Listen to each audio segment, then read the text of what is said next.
Welcome to the Your Business Idea lesson. In this lesson, you're going to learn how to find a profitable business idea so that you can get started with your business. Before we walk through the exercise to come up with your business idea, we need to first dispel 3 of the most common myths about finding a profitable business idea. The first myth is that you need an original idea, that you have to start the next Microsoft or Facebook. If you've been thinking that and that's what's been holding you back, I have good news for you.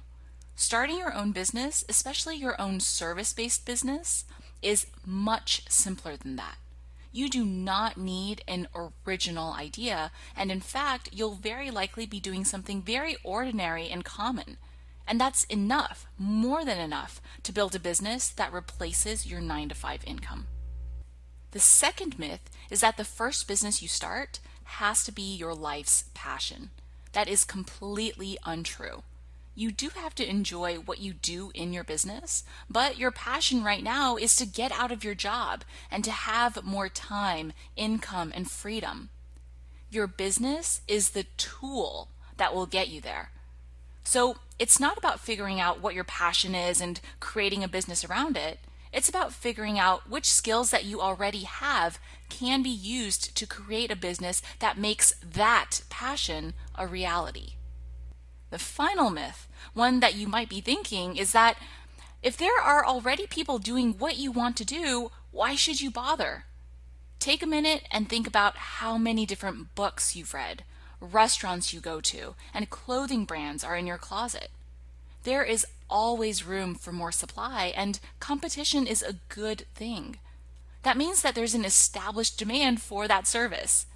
If there's no one else doing what you want to do, that's when you should be concerned, because that most likely means that there's not enough demand for it. So, if finding your business idea has nothing to do with any of those myths, then what is it really about? Starting a successful business is all about solving a problem and providing a solution. You already do that every day in your personal life and at your job. In fact, that's what you get paid for. Now it's simply time to get paid by a client, not an employer, for solving a problem. To help you identify what existing problems you could help solve in your business, you're going to use a system called the 4-point business brainstorming framework that covers the 4 areas of your life that are going to help you discover what problems you can solve and, as a result, what businesses you can start. The first point in this framework is your skills. These are the abilities, strengths, and areas of expertise that you've gained through your experiences in school, work, and life. Just because something comes easily to you, or you've developed such proficiency in an area that you don't even think about it anymore, does not mean that everyone else feels the same way. Don't take the skills that you've spent the past few decades and potentially hundreds or thousands of dollars honing for granted. Here's an example of a business built on teaching people how to use Microsoft Excel. You might think that'd be too simple to create a business around, but guess what? Chandu.org was founded in 2004 and is now a 7-figure business helping people with Microsoft Excel. Here's another example of a successful business built on a skill that the founder had. Will Hamilton, one of the co-founders of FuzzyYellowBalls.com, was a professional college tennis player and decided to create a premium site teaching people what he knew about playing tennis. His business makes multiple 6 figures per year. The second point in the framework is your achievements. This includes any accomplishments that you're proud of, struggles that you've overcome, and transformational journeys that you've taken. RedefiningHealthy.com is a business founded by Christine Walsh after she was diagnosed with breast cancer. Because of her experience, she was determined to redefine healthy living as a customized process for each person, and now has a very successful business doing that. My friend Nagina Sethi at MasalaBody.com lost over 40 pounds after having 2 children while working a very demanding consulting management job and not having a lot of time to work out or cook. Now her business helps other busy professional women do the same. The third point in the framework is your strengths, especially ones that others repeatedly compliment you on or question you about. View from the Wing was founded by Gary Leff because he used his frequent flyer miles to travel all over the world in first class, and his friends kept asking him how he did it. Now it's a six-figure business that teaches people how to do the same and offers done-for-you traveling booking services.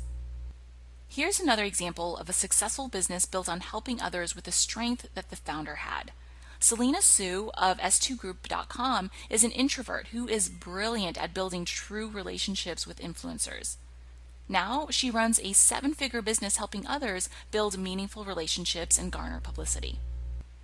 The final point in the four-point framework is the common pain points and frustrations that you repeatedly encounter or that you frequently get asked to help solve. For example, Sarah Young of HappyKnits.com was a knitter who was frustrated by the cramped and unfriendly environments of yarn stores in her area. She knew she wasn't the only knitter who felt this way, and so she started Happy Knits as a welcoming space for knitters and their families.